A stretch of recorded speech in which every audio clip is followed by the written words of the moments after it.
자, 여기 이제 부정사 to라고 했던 부분들은 자, 부정사 to인데 1번부터 5번까지 문장에서 뭔가의 느낌을 가져야 돼. 그건 뭐냐면 자, 한번 여기 봐. 우리가 일반적으로 고등학교 때 올라가면 약간 영어가 바뀌는 게 느껴져? 우리가 일반적으로 시중에 있는 책들을 보면 중학교 때까지만 해도 우리가 부정사에 대해서 뭐를 배워? 얘가 이른바 명사적 용법이 있다는 걸 배워. 그치? 명사적 용법이 있다는 걸 배우고 그 다음에 형용사적 용법이 있다는 것도 배워. 응? 중학교 때 걸 기억을 해봐. 그 다음에 세 번째 부사적 용법이 있다는 걸 배워. 그치? 근데 이상하게 고등학교 올라가면 명사적 용법, 형용사적 용법, 부사적 용법 따로 얘기 안 한다? 응? 그러면 자, 한번 간단하게 보자고. 명사적 용법이라는 것은 문장에서 주어나 보어나 목적으로 쓰이는 거야. 물론 이 중에 얘는 수능형 어법 문제로 동사 뒤에 투부정사, 동명사 고르는 문제가 나오기는 해. 이때 이해는 별로 설명을 안 해. 근데 사실 이 명사적 용법에서 이제 전에도 얘기했지만 고등학교 때 중요한 건 뭐냐면 일반적으로 주어 다음에 비동사 나오고 그 뒤에 투부정사가 나오면 이걸 우리가 뭐뭐이다로 해석을 해. 그치? 이걸 명사적 용법으로 배워. 선생님은 얘를 뭐로 강조하냐면 특히 추상명사 다음에 투부정사가 나오면 P는 Q이다라는 명제적 진술을 만들 수 있어. 그럼 얘가 주제문이 될 수 있어. 그게 이제 고등학교 때 필요해. 그 다음 형용사적 용법을 생각할 때 여기서 얘를 좀 생각을 해봐. 영어의 형용사는 자, 그러니까 요즘에는 애들이 이제 문법책에 자세히 쳐다보지 않는단 말이야. 근데 문법책을 조금만 아니면 뭐 수능형 어법책을 보다 보면 형용사 얘기를 할 때 형용사는 크게 두 가지 역할을 해. 하나가 뭐야? 그치. 명사를 꾸며주는 명사 수식이라고 하는데 얘를 일반적인 문법책에서는 한정적 용법이라고 얘기를 해. 응? 그리고 또 하나가 뭐가 있냐면 얘가 보호가 되는 경우가 있어. 주격 보호가 되든 목적격 보호가 되든 얘를 일반적으로 서술적 용법이라고 얘기를 해. 이거를 좀 더 설명을 해야 된다. 이걸 지워버리자. 그러면 자, 이때도 이제 고등학교에서는 관점이야. 일반적으로 한정적 용법이라는 건 이거야. 명사 뒤에 투부정사가 나오는 거야. 그래서 이 투부정사가 명사 확정의 공식에 따라서 뒤에서 앞에 있는 명사를 꾸며주지. 근데 고등학교에서 예를 들어서 something to drink 이거 중요해? 아무도 설명 안 하지. 근데 뭐가 중요하냐면 고등학교에서 이 명사를 꾸며주는 용법에서 중요한 거는 추상명사 다음에 투부정사가 나오면 이때부터 이제 뭘 생각하냐면 왜 추상명사 다음에 투부정사가 나오겠어? 또는 왜 추상명사 다음에 그 이전에 중학교 때 배운 거 이게 나오면 동격의 대절이라고 하지. 그렇지? 또는 추상명사 다음에 요거는 선생님 기억에 요거에 관해서는 송남영 선생님이 2학년 때 프린트가 있어. 이걸 설명하더라고. 괜찮은 설명이라고 했어. 이 뒤에 동명사 같은 것들이 나올 수 있어. 그럼 얘네들이 공통적으로 왜 고등학교 때 중요해? 추상 다음에 구체가 나오면 얘가 이른바 부연 설명을 하는 거야. 선생님이 그런 얘기 했던 거 기억나? 수능 영어는 기본적으로 논설문과 설명문이 압도적으로 많아. 아무리 어려운 문제 유형이라고 해도 기본적으로 단락의 전개 방식과 사실과 의견 정도를 구별하면 일반적으로 문제가 풀려야 돼. 아무리 어려운 소재라고 해도. 즉 일부러 추상명사 다음에 동격관계가 얘가 나와. 그럼 얘가 왜 중요하냐? 얘가 빈칸 느낌 문제 풀 때나 아니면 추상과 구체의 관계라는 것은 순서별 문제에서도 그래 서술 전략이야. 추상이 나오면 구체가 나와야 돼. 전체가 나오면 개별이 나와야 돼. 이게 이제 비문학 독해법이에요. 또한 그런 것들을 느끼면 아 우리가 이제 고등학교 시간에 형용사적 용법을 정리했다라고 보는 거야. 그 다음에 이제 서술적 용법에서 제일 쉬운 건 이거야. 자, 영어에서 제일 많이 나오는 문장 구조가 뭐냐면 동사 다음에 아까 목적어 다음에 누가 나와. 이 문형이 실제로는 제일 많아. 우리 지난번에 어법 문제 좀 봤지. 그러면 그 중에 3학년용 어법 문제 중에 2개가 오형식 다음에 투부정사에 밑줄 쳐가지고 이 구조가 눈에 들어오는지를 물어본 문제였어. 무슨 말인지 알겠지? 그러니까 이게 눈에 들어오느냐 안 들어오느냐를 보는 거야. 근데 지금 오늘 설명하려고 하는 거는 얘랑 다르게 보호로 사용될 때야. 보호로 사용되는데 특히 자, 이 2개를 비교해봐. 자,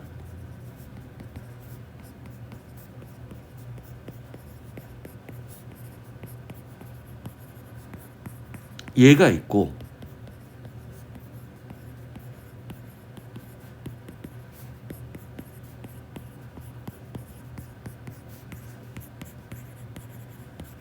두 개가 있어. 둘 중에 어느 게 자연스럽게 느껴져? 아랫개가 훨씬 자연스러워져. 그건 왜냐면 너희들이 영어를 공부하다 보면 솔직히 한 30년 전 정도 전에 수능 초창기 영어에서는 그녀의 취미는 우표 수집이다. 투부정사의 명사적 용법 그리고 선생님이 아까 얘기한 것처럼 Q는 Q이다라는 명제적 진술이 나왔어. 그럼 얘가 주제문이야. 이 글의 제목은 그녀의 취미에 관한 거야. 그러니까 압도적으로 수능 영어에서는 이런 구조가 많이 나와. 근데 자, 몰라. 수능에서 나오는 빈도는 그렇게 높지 않은데 반드시 EBS 교재급은 이 B2용법이 몇 개 이상 나왔던 걸 선생님이 확인한 적이 있어. 봐봐. 그녀는 우표 수집이다라는 말이 안 되지. 그럼 이거를 우리는 따로 B2용법이라고 하기도 하고 비동사 뒤에 보호가 나왔으니까 형용사적 용법의 서술적이라고 얘기를 해.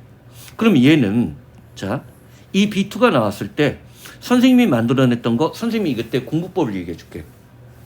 선생님 친구들 중에 성문 종합 영어를 본 애들이 있어. 그 중에 이제 특히 이제 서울대를 갔던 애들은 거의 고1 때 본 거야. 근데 원래 성문 종합 영어가 3학년 교재야. 그러니까 3년 정도 선행을 하는 거지. 응? 선생님이 더 놀랬던 건 뭔 줄 알아? 선생님 반에 그 전국 1등이 있다라고 했지. 걔가 지금 의대 교수야. 의대 들어간 애야. 근데 선생님하고 걔하고 이제 내가 공부를 유일하게 못 이겼어. 그 새끼가 다행히도 이과로 간 거야. 그러니까 내가 문과 1등으로 졸업할 수 있었던 거야. 걔가 문과를 선택했으면 뭐 되는 거지. X 되는 거지. 근데 어쨌든 3월 달을 된 정도가 되니까 우린 매달 시험 봤거든. 선생님이 이제 이게 학사 성적 처리 같은 걸 할 때 공부 잘하는 애를 불러서 이 노가다를 시켜. 그러면서 우리 둘을 부르자마자 뭐라고 얘기했는 줄 알아? 그 당시 이제 정석이야. 정석과 수능으로 공부하는 거야. 그 대뜸 보자마자 우리 둘을 불러놓고, 응? 그 정석은 몇 번 돌렸니? 영어 선생님이야. 서울대 연격과 나왔어. 응? 두 번째, 성문 종합 영어는 몇 번 봤냐? 우리 기수에서도 성문 종합 영어로 고1 때 보면 굉장히 빠른 거야. 근데 선생님 질문이 뭐라고 했어? 몇 번 돌렸냐니. 성문 종합 영어는 제대로 돌리려면 1년이 걸려. 혼자 공부하면. 아무리 빨라도 6개월 이상이 걸리는데 몇 번 돌렸냐니. 그러면 이론적으로 내가 언제부터 봤어야 돼? 중2나 중3 때부터 보란 얘기 아니야. 그래서 솔직히 속으로는 연격과는 그럼 다 그렇게 공부했어? 뭐 그런 생각이 떠오르더라고. 어쨌든 뭐 그런 걸 물어본 거야. 근데 그 당시 이제 그렇게 공부했던 애들은 이거를 자, 예정, 의무, 가능, 운명, 의도라는 말을 5가지 말을 외웠어. 근데 선생님이 뭐를 외웠다라고 했어? 좀 전에? 선생님은 이 순서를 기억해. 의무, 가능인데 내 뇌에 왜 이게 기억이 남아있냐면 내가 이걸 외우는 기법이야. 예정, 의무, 가능은 웬만한 조동사 대신이야. will, should, can이나 may. 그리고 나머지가 운명과 의도인데 얘는 사실 조동사로 바꾸기에는 좀 부담스러워. 나중에 의도는 의도로 바꿔 쓸 수는 있어. 그건 나중에 설명할게. 봐봐. 근데 그 당시 이제 내 친구들 중에 결과적으로 중경외시를 간 애들이야. 중경외시를 간 애들이 반에서 한 3, 4, 5등, 4, 5등. 걔네들이 주로 거기를 갔어. 일반 군대도 대단했던 거지.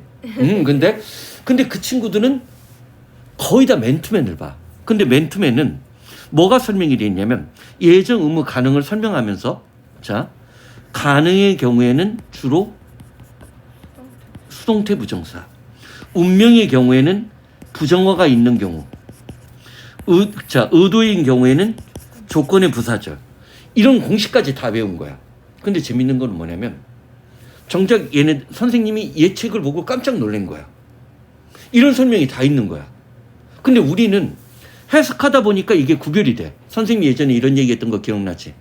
선생님이 현재 완료에 특별하게 세세하게 설명하지 않지만 뭐는 기억하라고 해. 완료, 계속, 결과, 경험이란 네 가지 말을 기억하다 보면 일정 수준의 국어 능력이 있는 애들은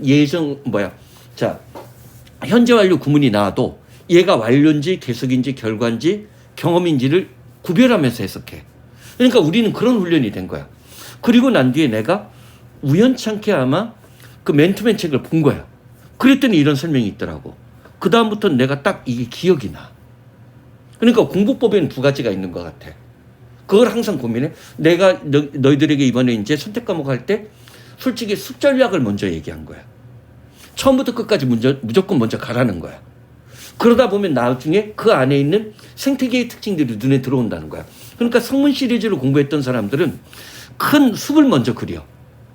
반면에 맨투맨 애들은 나무 하나하나를 봐. 그래서 내 친구들 중에 중경외 씨 가는 애 중에 맨투맨 시리즈가 5권이야. 성문도 끝까지 가기 쉽지 않지만 단 한 놈도 맨투맨에 2권도 돌파한 새끼를 못 봤어. 5권 중에. 왜? 외울 게 너무 많으니까 개념 하나 잡는데 성문도 오래 걸리지만 얘는 더 오래 걸리는 거야. 나는 그게 좋은 공부법이라고 보지 않는다는 거야. 공부라는 게 끝나는 게 아니거든. 계속 본단 말이야. 고3 때까지. 고3 때 가서도 또 물리한 한 번쯤은 개념 정리한단 말이야. 그러면 그 빈틈이 나중에 저절로 채워져. 물론 이제 그 중에 한두 개 중요한 소재 같은 경우는 자기가 심화학습하는 게 필요해. 하지만 그 모든 것을 심화하는 것은 난 권장하지 않아. 그건 솔직히 모르겠어. 내가 과학고 애들이 그렇게까지 하느냐? 난 그렇지 않는다고 봐. 무슨 말인지 알겠지? 그게 이제 공부 전략이야. 예정, 의무, 가능, 운명, 의도야. 그럼 여기로 가봐. 자, 여기로 가봐. 기본적으로 5개가 있어. 자, 5개가 있고 해석이 안 되면 일단 조동사 대신이라고 했어. 일단 이 5개의 기본적인 예문은 뭐뭐이다라는 명사적 용법으로는 안 되지. 1번. 자, 봐봐. 나는 나도 모르게 어디에다 밑줄을 쳐. 이런 시간 표현이 나오면 뭐일 가능성이 높겠어? 예정. 그치, 예정이지. 더구나 홀드 동사는 선생님이 굉장히 강조할지. 홀드는 무슨 뜻이 있어? 개체, 유효, 생각을 품다, 주장하다야. 특히 올해 작년 EBS 교재에 홀드 true가 많이 나와. 그럼 여전히 참이다, 여전히 유효하다야. 상태 유주동사야. 그러면 이 콘서트, 특히 수동태가 되면 개최하다. 이 콘서트는 오늘 저녁에 개최될 예정이다지. 자, 그럼 얘가 예정이야. 그 다음 문장을 봐봐. 그 다음 문장이 해석이 돼야하는데 얘가 좀 어려워. 자, 논리적으로만 봐. 그는 그 다음에 부정어가 지금 투부정사를 꾸며주고 있지. 그의 가족을 2번 다시 본 거야, 못 본 거야? 못 본 거지. 얘가 운명이야. 아까 맨투맨식으로 부정어가 나오면 투부정사를 부정해주면 이게 운명인 경우가 많다는 거야. 그 다음 3번은 뭐야? 자, as soon as possible이 보이지? 그리고 are2가 나왔어. 그럼 얘는 뭐야? 가능이야, 의무야? 의무. 가능이야, 의무가 나? 의무. 너는 가능한 너의 빚을 갚을 수 있다야, 갚아야만 한다야. 갚아야만 한다지. 이거는 영어의 문제가 아니라는 거야, 선생님은. 오히려 국어의 문제라는 거야. 오케이? 얘가 그러면 의무지. 의무는 일반적으로 보편적, 일반적일 가능성이 있다는 걸 우리가 염두에 두면 되지. 그 다음, 자, 여기 그 카메라는 얘가 지금 부정어도 있지만 일단 수동태 부정사를 썼어. 맨투맨식 설명으로 따지면 수동태 부정사는 가능이지. 그 카메라는 찾을 수 없었다야. 봐봐. 근데 선생님이 더 얘기할게. 수능 영어는 기본적으로 선생님이 이런 얘기를 했더니 어떤 어머니가 이제 그런 말씀을 하시더라고. 아, 성문도 수업하세요? 성문은 오늘날 영어랑 안 맞아. 왜냐하면 일반적으로 가능이 이런 건 사건 중심의 일화체란 말이야. 오히려 선생님은 1번하고 3번이 우리 수능에서 나올 가능성이 높다고 보는 거야. 왜? 수능은 설명문과 논설문이 많으니까. 그리고 나머지 사건 중심의 일화체 같은 건 나와봤자 장문독해나 그래 분위기인데 정답률이 90%야. 노력해야 틀려. 그건 굉장한 노력이 필요한 거 알지? 응? 일부러 잔다거나 10분 그 듣기 듣다가 졸려서 잠깐 자고 일어났더니 30분 남았다. 그런 걸 때 가능한 거지. 봐봐. 그러면 이 카메라는 찾을 수가 없었다지. 그 카메라는 찾을 수 없었다지. 네. 그 다음 마지막 남은 거 다시 한번 나봐. 예정, 의무, 가능, 조동사나 운명, 의도가 있는 거야. 그러면 얘가 바로 뭐야? 여기서 바위에다 동그라미 쳐. 바위에다 동그라미 쳐. 자, 고등학교 이상 그러니까 선생님이 EBS 마지막 강의를 할 때 수능 특강이나 이제 수능 완성 같은 걸 마지막 강의할 때 영어 레벨이 갑자기 어느 레벨로 뛴 거야. 그때 선생님이 갑자기 전치사에다 동그라미 치라고 하면서 이 전치사의 의미가 뭐냐를 물어봤어. 자, 그게 이제 전치사 판단력이라는 말을 하는데 여기 봐. 너희들 이거 본 적이 있어. 고등학교가 돼야 나와. by the time 다음에 주어 동사 나와. 얘가 뜻이 두 가지야. 뭐야? 첫 번째가 뭐뭐 할 때까지야. 그러면 이때 by는 그치 마감 시한이야. 그러니까 by 눈하고 end 눈은 뭐가 되는 거야? 정오까지야. 이 용법이 왜 중요하냐? 중학교 때까지는 until만 배우는 거야. 그걸 꼭 설명하면 꼭 어떤 중학생 애들은 until은 안 되나요? until하고 by까지 묻는 게 일부 토익 문제야. until하고 by의 차이점은 until은 지속의 개념이야. by는 선생님이 뭐라고 했어? 마감 시한이야. 그러니까 until을 쓸 때는 언제에서 언제까지라는 느낌이 있어. 지속의 개념이 강해. 근데 행동이 딱 끝나는 시점일 때는 by밖에 못 써. 그러니까 두 번째가 있고 그 다음에 by가 뭐뭐 무력 즈음이란 뜻이 있는데 왜? by가 공간적으로 어디 근처가 있지. by가 비사이드의 느낌이 있어. 공간적으로 근처니까 시간적으로도 부근이 된 거지. 이게 영어의 관념은 시공의 관념을 전치사들이 넘나들어. 오케이? 자, 그러면 봐봐. 자, 이때 get there이 도착하다야. get이 원래 get to가 있는데 얘가 어디에 도착하다야. 근데 문제는 there이 부사니까 to가 필요 없는 거야. 마찬가지로 우리는 get home을 쓰지 get home을 안 써. 정오까지 그곳에 우리가 얘가 의도지. 아까 맨투맨식 의도로 뭐가 있어? 조건절에 의도가 있다라고 했지. 헤르베럴은 조동사 대용이지? 서두르는 게 낫다야. 자, 281번을 보라면 내가 현준유보 보라고 하면서 281번에서 수능에서 중요한 세 가지 포인트를 찾으라고 했어. 현준이가 찾았을까 못 찾았을까? 못 찾지. 응? 등신이 돼가고 있는 거야. 자, 봐봐. 일단 전체 문장의 동사는 누구야? 자, 얘는 주어가 길지. 그리고 that부터 시작해서 관계사절을 꾸며줘. 응? 자, 선생님이 다른 색깔로 표시할게. 자, 우리가 그 겨울방학 때 설명했던 포인트가 보이나 봐. 뭘로 할까? 핑크. 그래, 핑크.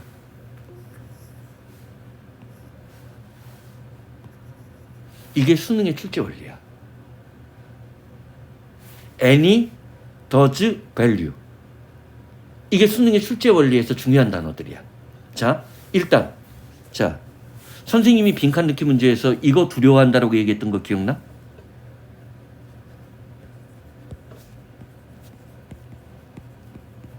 두어 페이버. 빈칸 넣기 보기로 얘가 나오면 1등급 내부에서도 변별력으로 확보해. 두어 페이버이 무슨 뜻이야?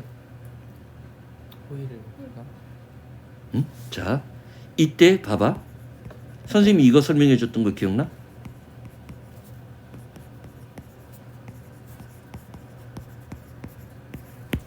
이게 중학교 영어야.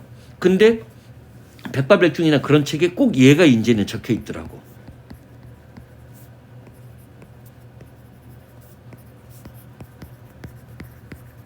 자, 그러면 에스커 페이버는 부탁하다야. 그러니까 대부분의 애들이 진짜 노골적으로 이렇게 내 수업 안 듣는 애들의 상당수는 두어 페이버를 부탁하다라고 해. 근데 인칭대명사의 위치가 바뀐 게 보여? 주어랑 목적어? 그러면 얘는 호의를 베풀다고, 호의일 때는 베풀다고, 부탁은 뭐야? 부탁일 땐 부탁을 들어주다야. 그러니까 호의일 땐 문제가 안 될 거야. 부탁일 땐 행동의 방향이 바뀌어.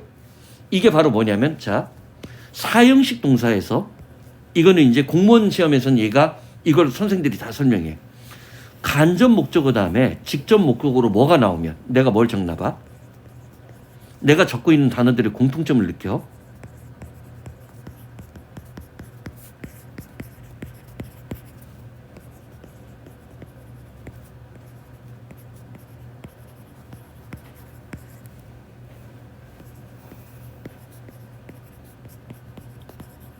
자, 이런 단어가 와. 그러면 얘가 뭐야? 이때 굿이 뭐라고 했어? 굿에 s가 붙은 건 상품이지만 굿이 뭐야? 얘네들을 총괄하면 이익과 손해야.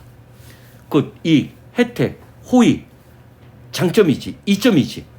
함이나 데미지는 손해야. 자, 직접 목적어 위치에 이익과 손해와 관련된 말이 오면 영어는 누구를 못 써? 기부는 구체적인 물건에밖에 못 써. 그러니까 이거를 짝짓기 위해서 시험 문제 내는 출제기법은 수없이 나왔다는 거야. 응? 근데 얘가 독해로 나올 때는 우리가 안 틀려. 무의식적으로 우리가, 왜냐면 명사 중심으로 얘를 하다라고 해버리니까 안 틀린단 말이야. 근데 자, 만약에 빈칸 넣기 보기가 두 굿으로 나와. 그럼 애들은 당황해. 착한 행동을 하다? 무슨 말인지 알겠지? 오역을 하는 거야. 그래서 빈칸 넣기 보기로 얘가 나왔을 때가 두렵다는 거야. 그러면 여기로 다시 가서, 자, 다른 사람에게 해를 끼치지 않는 즐거움. 선생님은 여기 애니에다 동그라미 쳐. 중학교 때까지만 해도 우리가 뭘 배워? 썸은 긍정문, 애니는 부정문과 의문문인데, 고등학교 영어에서 애니가 나오면 일반화 전술이라고 했지. 에브리나 이치보다 더 강한 보편적이고 포괄적이고 전체적인 문장을 얘기할 때 써. 그러면 다른 사람에게 해를 끼치지 않는 즐거움은 그 즐거움이 뭐든지, 응? 그리고 밸류가 왜 중요해? 자, 올해 말고 작년 수능에 어떤 빈칸 넣기 문제를 영어 선생들이, 그러니까 이 제기가 전 과목에서 그 문제가 제일 많았어. 응? 근데 나는 찐따라고 했어. 그걸 문제 제기한 놈들을. 왜냐하면 이미 수능 초창기 때부터 퀘스천은 질문하다는 뜻으로 나온 적은 있을 거야. 근데 얘는 무슨 뜻이 중요해? 의심하다, 의문시하다인데, 심지어 선생님들이 많이 가는 사이트에서 이건 답을 이중적으로 해석하는 게 가능하지 않을까 지랄발광을 하더라고. 걔는 퀘스천이 의심하다는 뜻인 걸 모르는 거야. 그리고 실제로 얘는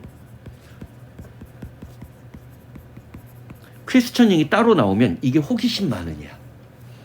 여기에 마인드 붙이면 얘가 호기심이지. 그치? 마찬가지로 솔직히 누가 명사 밸류 가치를 모르겠어.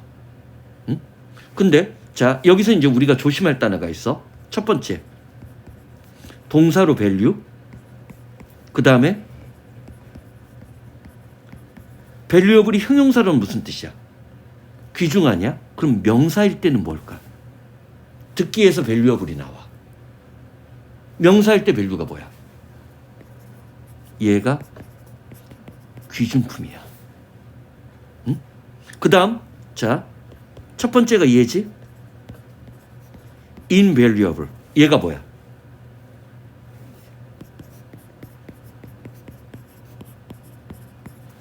in이 붙었는데 프라이스 리스랑 똑같아. 엄청나게 귀중하냐. 응?